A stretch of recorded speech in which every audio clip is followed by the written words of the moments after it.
In this session, I'm going to talk about the wedges that I carry on my helmet. Now, I've had a lot of different subscribers ask me about these, so in this video, we're going to take a look at them. This wedge is actually designed by a firefighter who happens to be the chief of my volunteer paid-on-call department. His name is Bill Selzer.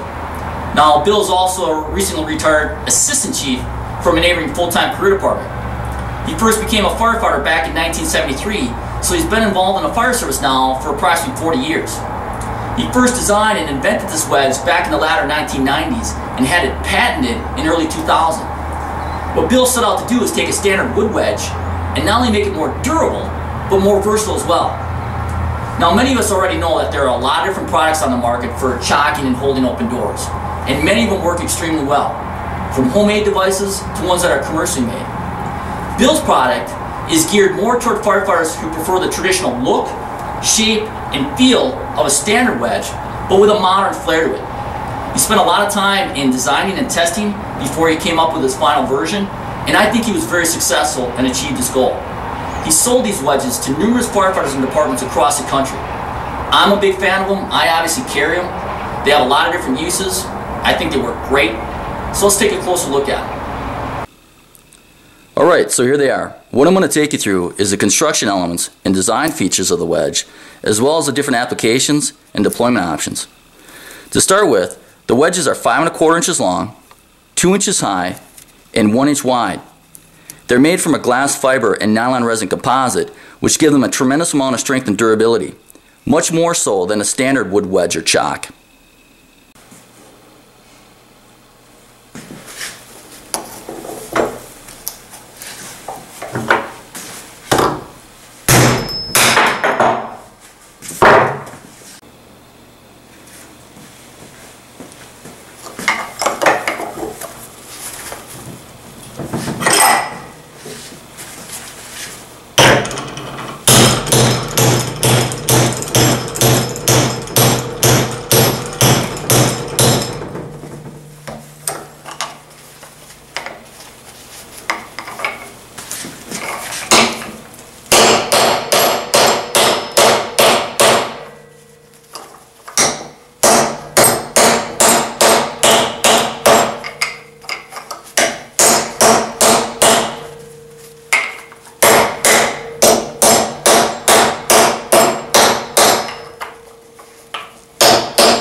The wedges have a melting point of just under 550 degrees Fahrenheit, which is approximately 290 degrees Celsius.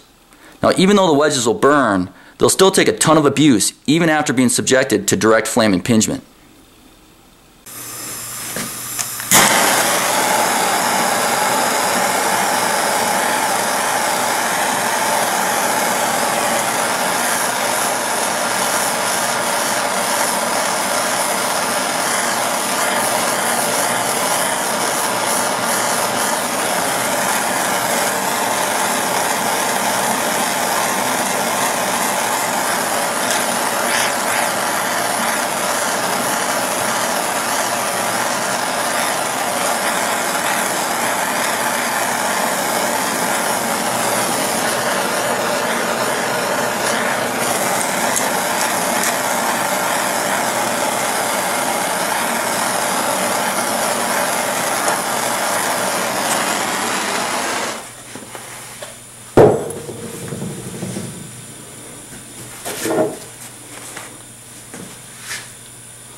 Beyond construction and what the wedges are made of, another element that separates them from a standard wood wedge are some of the design features. You'll notice that on the top, and bottom surfaces of the wedge are notches. These help to further increase the effectiveness and versatility of the wedge.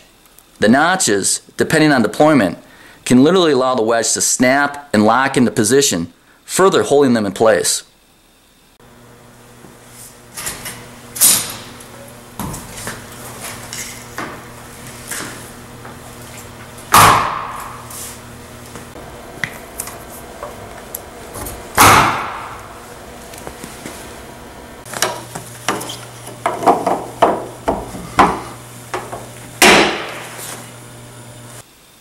Another feature the notches provide is the ability to marry or interlock the wedges together. This allows for different configurations and deployment options.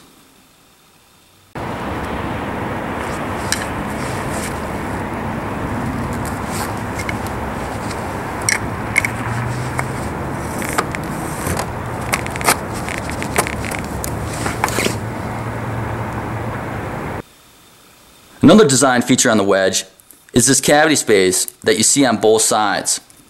This not only reduces weight, but it can also enhance the effectiveness of the wedge. One example of this is to use the wedge to shut off the valve of a gas main.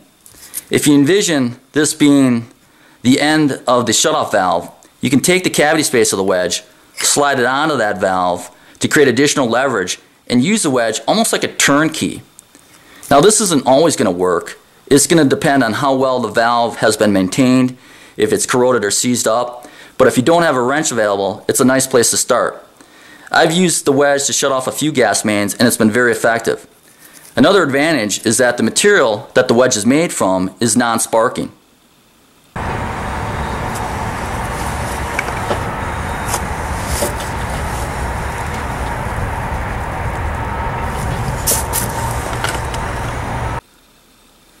The design features of both the notches as well as the cavity space can be used in combination with each other to further enhance its effectiveness. An example of this would be when deploying the wedge between the door and the jamb. The notches can snap and lock the wedge in place. Then if you have a raised hinge pin, you can slide the wedge down on top of it. This will help further balance and hold the wedge in place.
The wedges are available in one of two colors, either yellow or black.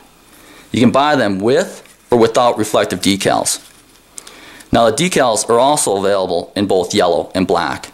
And even though you can't see it in the video, both sets are reflective. If you decide to go that route, you would get 3 decals per wedge. One for each side of the cavity space, as well as one for the spine. So your options would be this. You could buy the wedges plain without decals, or you could go yellow on black, or black on black, or you could go black on yellow, or yellow on yellow. The wedge will come with a black 3mm nylon lanyard, regardless of whether you purchase it with or without reflective decals. If you decide to install the lanyard, you're simply going to run it through the hole near the spine and then tie an overhand knot.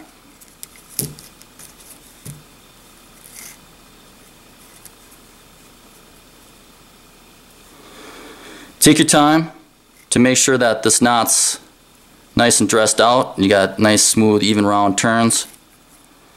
And when you get close to finishing, leave yourself about 1/4 inch at both ends. This will help prevent the knot from falling apart. Once you get it where you want it, you can tighten everything down. The lanyard will aid in both storing and carrying the wedge, as well as removal after deployment.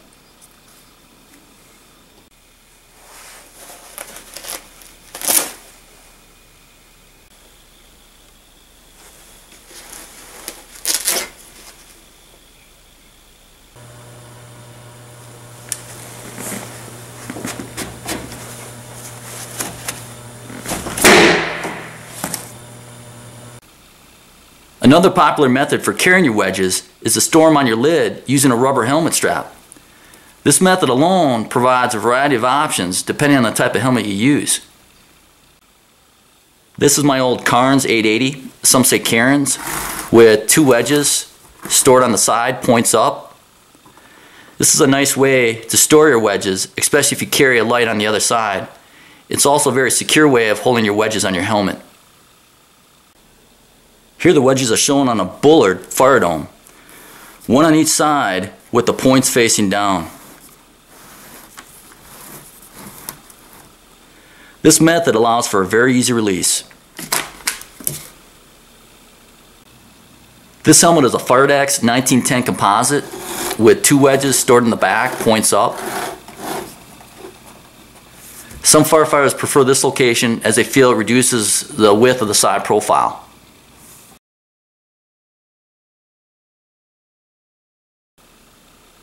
This is a Paul Conway composite with 2 wedges stored behind the shield, points down. This method of storage provides 2 benefits. First of all, it helps to maintain the integrity of the company ID shield and prevent it from collapsing. It also allows for easy deployment. Another option for the buyer is to purchase an entire system. Now, just like the individual wedge, you can buy a system with or without reflective decals. What a system will include is 4 wedges, again in your choice of color, either yellow or black, 4 lanyards, an instructional sheet, and then a carabiner with 4 quick release clips. These clips are another product that Bill designed and had patented. They're made from a high tensile strength stainless steel, and what they're designed to do is house and store the lanyard for rapid deployment. The clips are constructed in a manner that requires 8 to 10 pounds of force to release the lanyard from the clip. This is a safety element which prevents the wedge from being accidentally deployed. Now the clips, in combination with the carabiner, allow for a variety of options for carrying and deploying the wedges. One option you'll see firefighters do is take the carabiner and clip it directly to their SCBA or an equipment belt.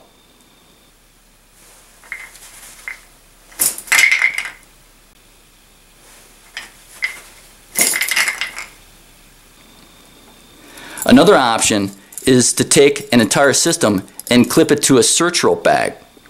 This works great for a truck company that needs to conduct search and rescue operations of a multifamily apartment building, or even a rapid intervention team.